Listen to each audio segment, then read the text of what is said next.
1절과 2절 말씀 우리 함께 봉독하십니다. 형제자매 여러분, 어떤 사람이 어떤 죄에 빠진 일이 드러나면 성령의 인도하심을 따라 사는 사람인 여러분은 온유한 마음으로 그런 사람을 바로잡아주고 자기 스스로를 살펴서 유혹에 빠지지 않도록 조심하십시오. 여러분은 서로 남의 짐을 져 주십시오. 그리하면 여러분이 그리스도의 법을 성취하실 것입니다. 아멘. 참 좋으신 주님의 은혜, 참 좋으신 주님의 사랑, 그리고 평화가 여러분에게 임하시기를 빕니다. 오직 성령의 열매는 사랑과 희락과 화평과 오래 참음과 자비와 양선과 충성과 온유와 절제니 이 같은 것을 금지할 법이 없느니라.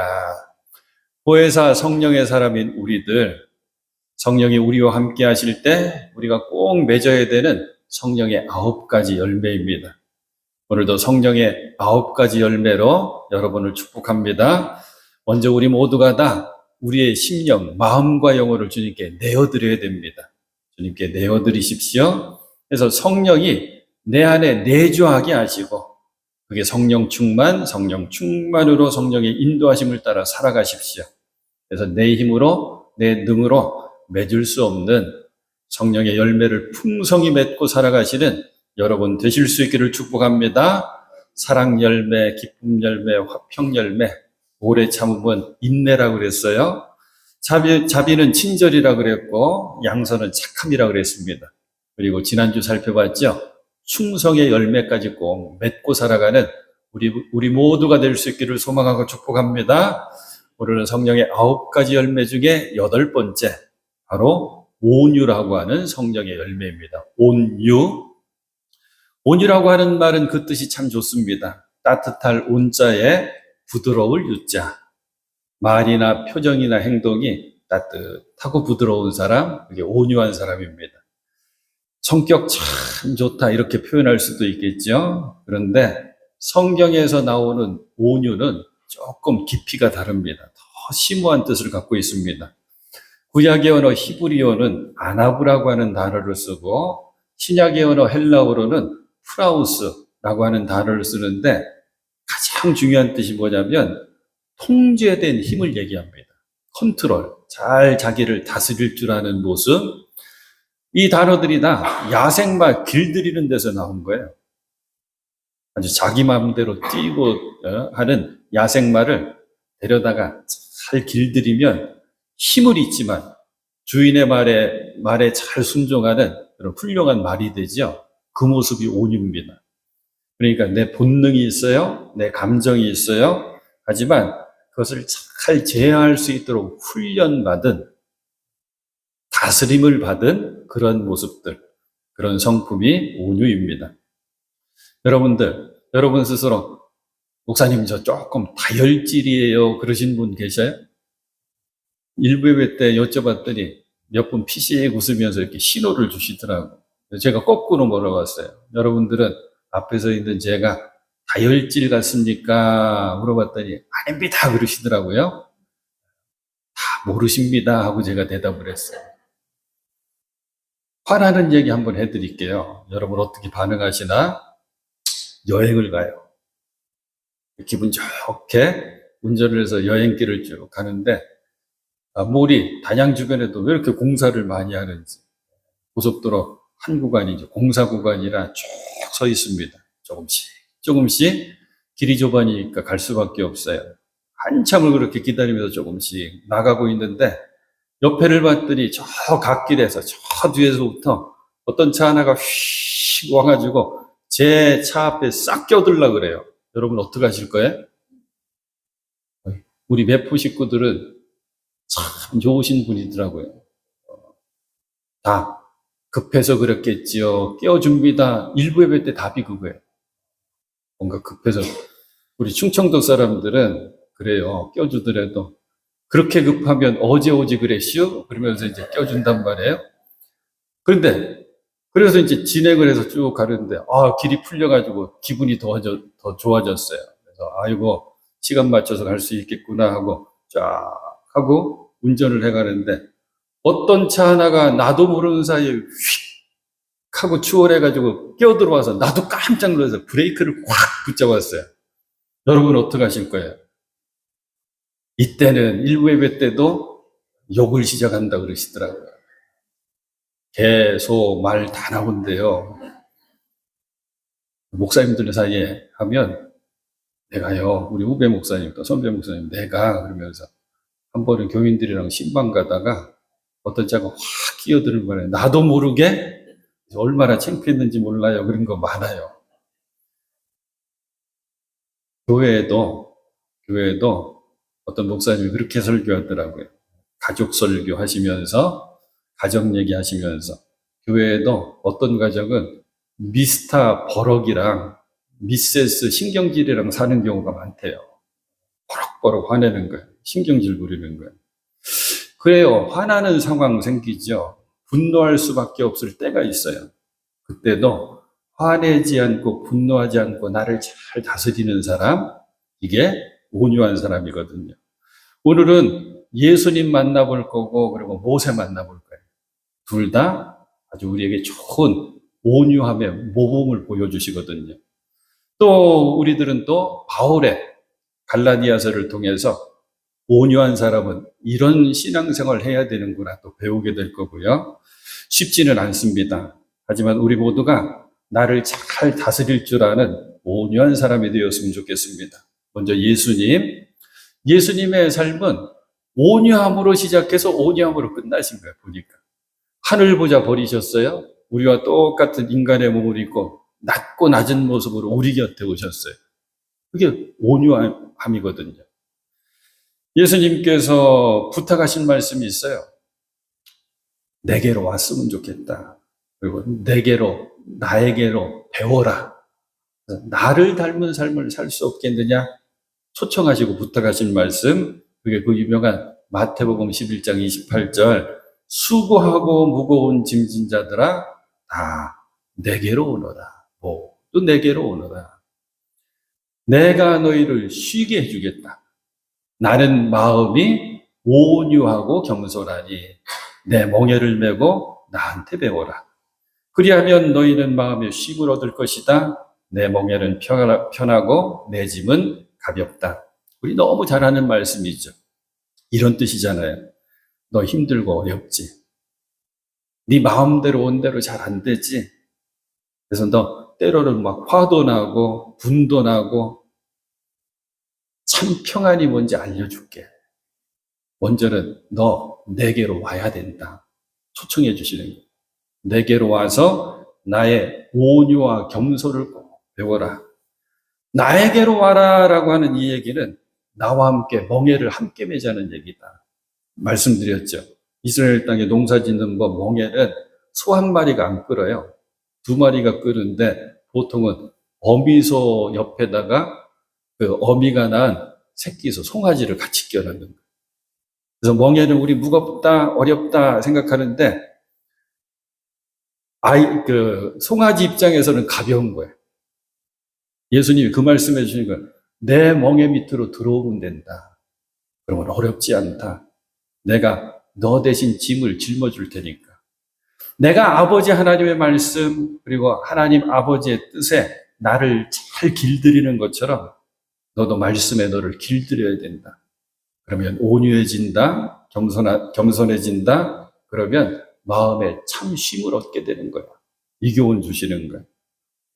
자, 이제 복음서에서 온유하신 예수의 모습이 잘 드러나는 사건 얘기 하나 해드릴게요. 마태복음 26장입니다.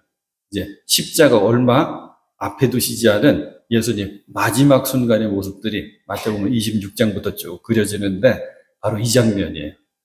대제사장들과 장로들이 군인들을 보내서 예수님을 잡으려고 하는 거예요. 이제 예수님은 재판받으시죠. 책찍 맞으시죠. 가시관 쓰시죠. 십자가에 온갖 고난과 모욕 다 받으시고 이제 돌아가시게 되는 거잖아요. 요게 시작되는 절체절명의 시간. 이 와중에 베드로가 품속에 품고 있던 칼을 꺼내서 한 사람을 내리칩니다. 그 사람의 이름이 마태복음에는 말고라고 소개됐죠. 말고라고 하는 종의 귀가 떨어져 나가요. 이때 예수님께서 베드로에게 주신 말씀이 예수님의 온유함이 잘 드러납니다. 이런 거예요. 베드로야, 네 칼을 도로 칼집에 꽂아라. 칼을 가지고 있는 자는 다 칼로 망하느니라. 그리고 주시는 말씀이 너는 내가 내 아버지께 구하여, 내가 지금 하나님 아버지께 기도해가지고 지금 12군단 더 되는 천사를 보내시게 할 수 없는 줄로 아느냐. 내가 기도하면, 내가 간구하면 하늘 아버지는 이 땅에 로마 군단 12군단 되는 천사를 다 보내주실 거야. 이 얘기해 주시는 거거든요. 로마 한 군단의 군인 숫자가 몇 명이냐면 걸으면서 싸우는 보병은 4,000명, 말 타고 싸우는 기병은 600명. 그게 로마 군인들의 한 군단의 규모예요. 이 한 군단 가지고 로마는 여러 나라들을 점령해요. 그토록 강력한 군대인데 그런 군단이 몇 군단이요? 12군단. 완전 숫자. 하나님과 나의 능력은 이 정도야. 그런데 지금은 그 능력 쓸 때가 아니야. 그 힘을 쓸 때가 아니야. 그리고 주시는 말씀이 이 가장 중요한 이 말씀이 이어지는 거죠. 54절, 내가 만일 그렇게 하면 이런 일이 있으리라 한 성경이 어떻게 이루어지겠느냐 하시더라. 내가 하나님 능력으로 그렇게 할 수 있지. 하지만 그러지 않을 거야. 왜? 내가 그렇게 하면 우리 하나님 아버지께서 계획하시고 뜻하신 게 이루어지질 않아. 구약의 많은 말씀을 통해서 예언된 그 말씀이 성취되지 않아. 이 말씀 주시는 거예요. 이게 온유입니다.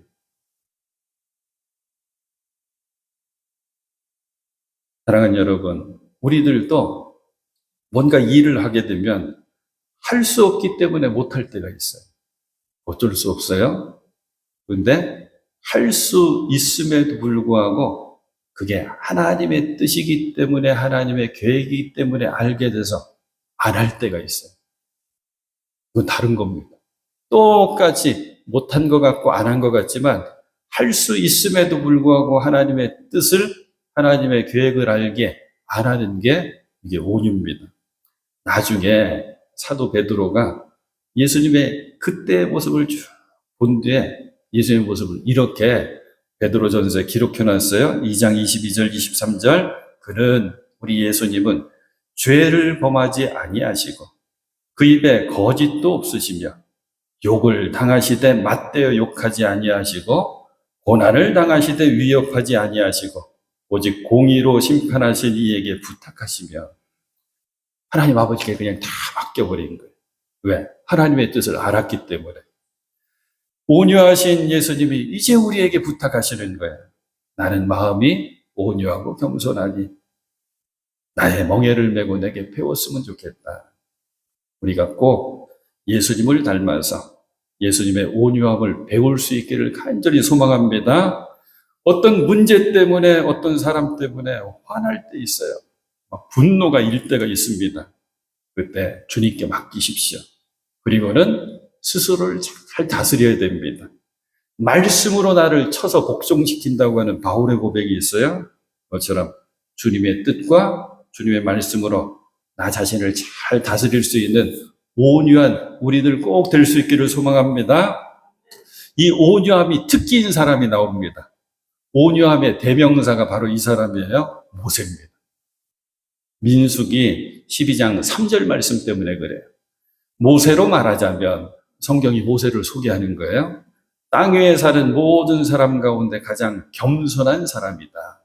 이 겸손과 온유는 비슷하거든요.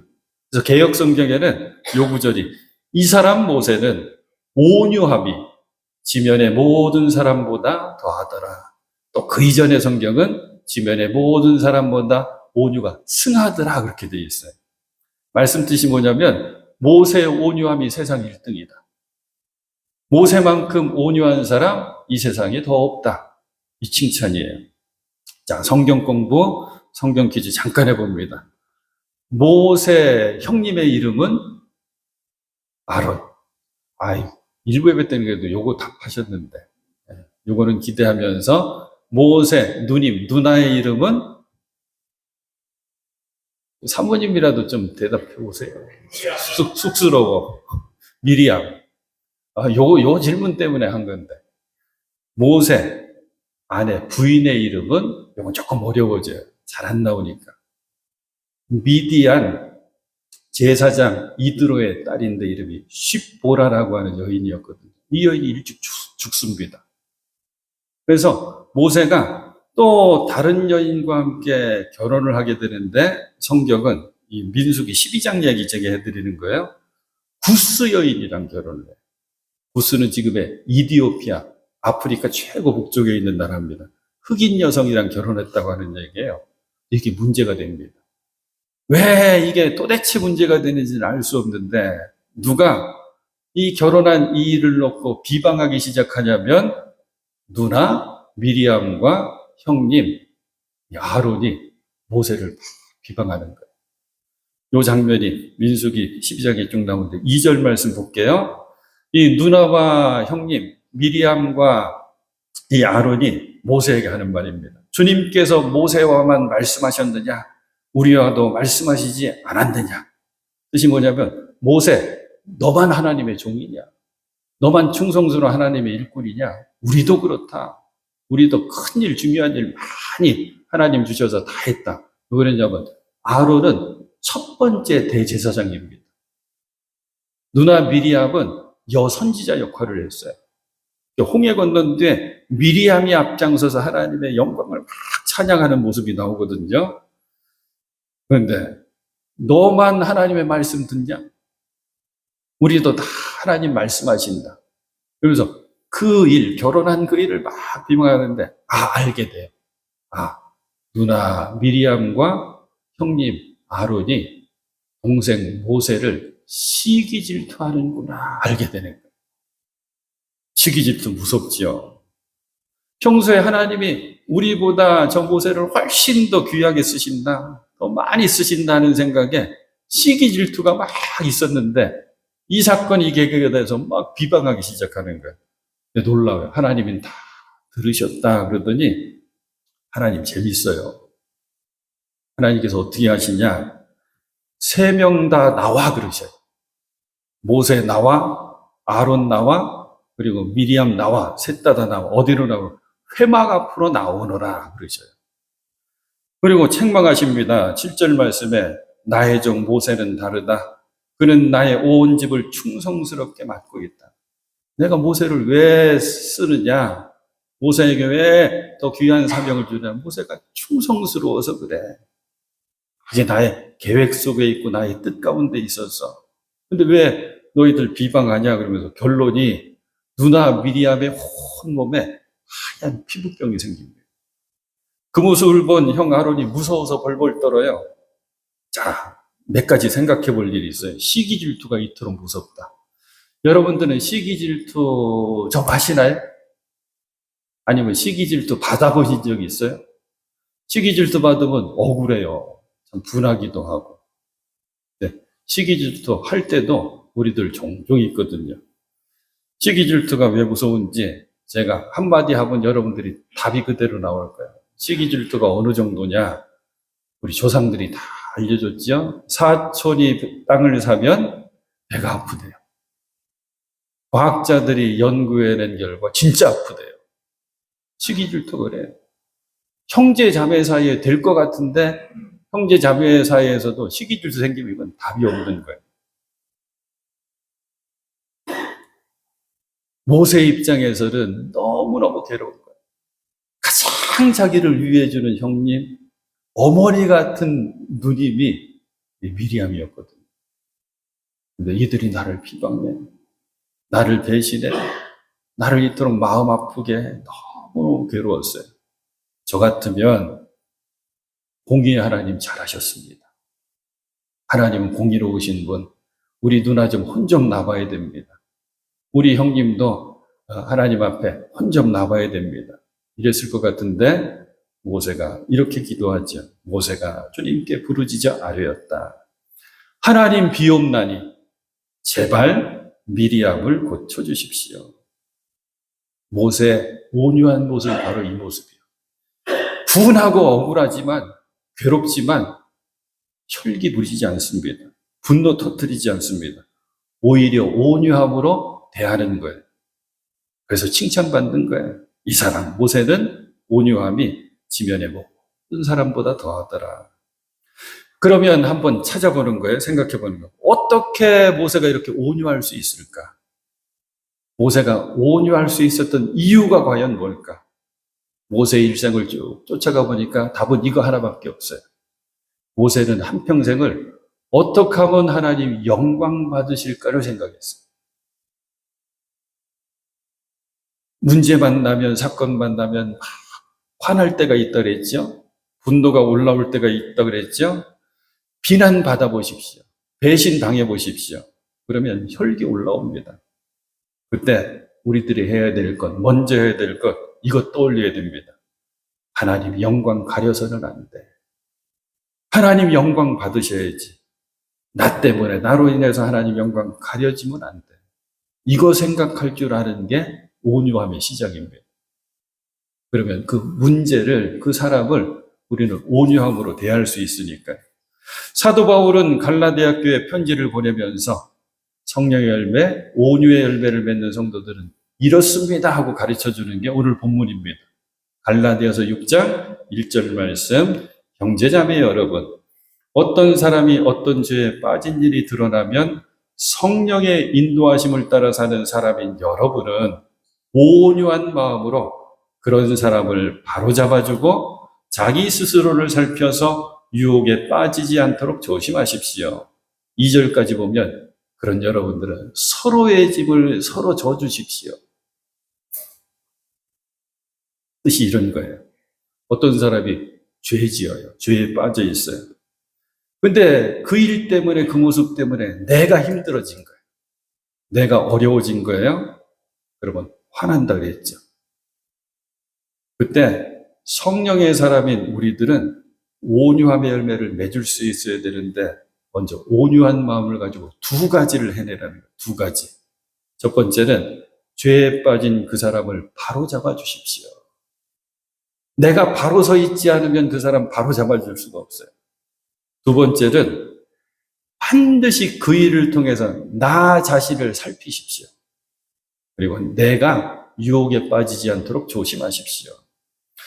온유한 마음 가지고 그런 사람을 바로 잡아주고, 이런 마음에 어쩌다가 넘어졌을까? 언제 넘어졌지? 왜 넘어졌을까? 이거 놓치지 않고 생각해 주는 거예요. 온유한 마음을 가지고 그 일을 통해서 나 자신을 스스로 살펴보십시오.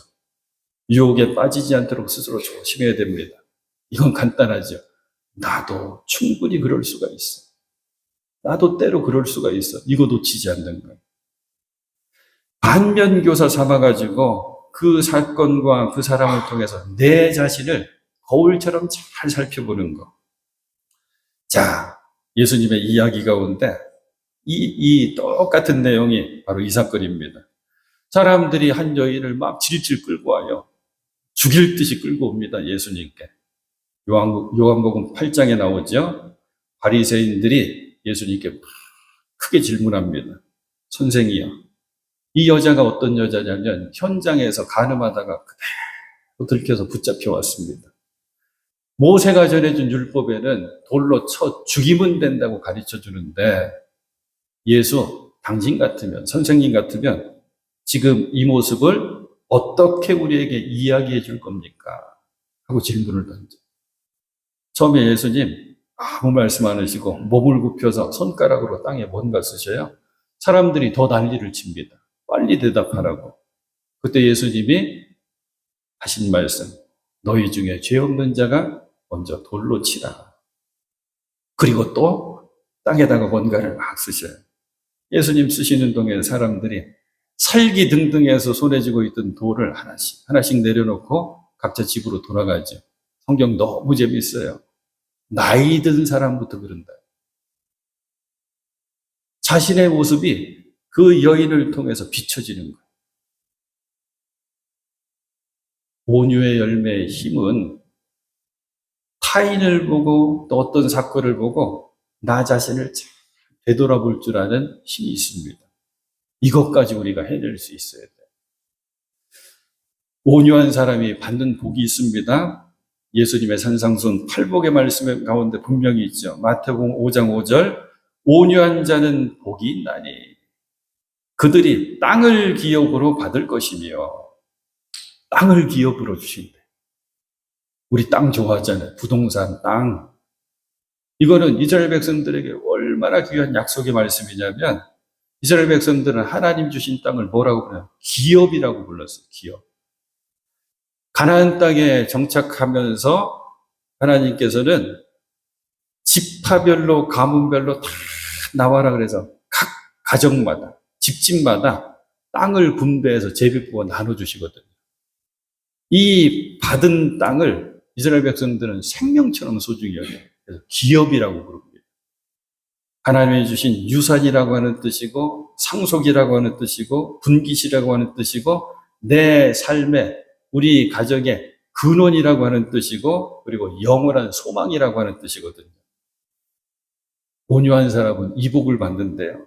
하나님이 측량하시고, 제어 측량하시고, 구분해 주시고, 이제 영원히 네 거다 하고 내게 주신 그 땅을 기업으로 받는 복. 근데 여러분, 이스라엘 역사를 통해서도 봐도 이 귀한 기업으로 주신 그 땅을 끝까지 지키는 사람이 있는가 하면 놓치고 잃어버리는 사람들이 또 생겨요. 끝까지 지키는 사람은 하나님의 말씀 붙들고 하나님만 의지하면서 사는 사람. 중간에 잃어버리고 빼앗기는 사람은 하나님 말씀 놓쳐버리고 세상 의지하고 사람 의지하고 자기 자신 의지하면서 사는 사람. 온유한 사람은 바로 이거라 그랬죠. 하나님 말씀과 뜻으로 나를 잘 살피는 사람, 나를 잘 다스리는 사람, 나를 잘 길들이는 사람. 사랑하는 여러분 꼭 온유한 사람 되셔서 땅을 기업으로 받아 누릴 수 있는 여러분들 꼭 되실 수 있기를 축복합니다. 그걸 끝까지 지키는 우리들이 되어야 돼요. 우리 좋아하는 찬송 하나 있죠. 나의 영원하신 기업 생명보다 귀하다. 나의 갈 길 다가도록 나와 동행하소서. 2절은 험한 길을 가는 동안 나와 동행하소서. 3절은 천국문에 이르도록 나와 동행하소서. 주께로 가까이 주께로 가오니 나의 갈 길 다가도록 나와 동행하소서. 어떤 고백이냐면 나 온유한 삶을 살기만 합니다. 하나님 주신 기업 나 소중히 여길 텐데 나의 영원한 소망은, 나의 기업은 예수 그리스도 우리 주님이시고 하나님 나라 천국입니다. 그 길 가는 동안 나의 기업이 되시는 주님 나와 늘 동행하여 주시옵소서. 이 귀한 고백이죠. 이 온유의 열매를 꼭 맺고 살아가시는 온유한 사람 바로 여러분 되실 수 있기를 축복합니다. 무슨 일을 만나든지 어떤 사람을 대하든지 무엇이 하나님께 영광이 될까? 어떤 모습이 하나님 영광 가리지 않고 하나님 영광 올려드리는 나의 모습일까? 먼저 찾으셔야 되고 주님의 말씀과 주님의 뜻에 나를 복종시키는 여러분 꼭 되실 수 있기를 축복합니다. 이것이 온유이기 때문에. 그래서 예수님처럼 모세처럼 오직 온유한 마음으로 믿음의 길을 잘 걸어가셔서 하나님 약속하신 복의 이 기업의 상속을 받는, 땅의 복을 받는 여러분들 꼭 되실 수 있기를 주님의 이름으로 축원해 드립니다.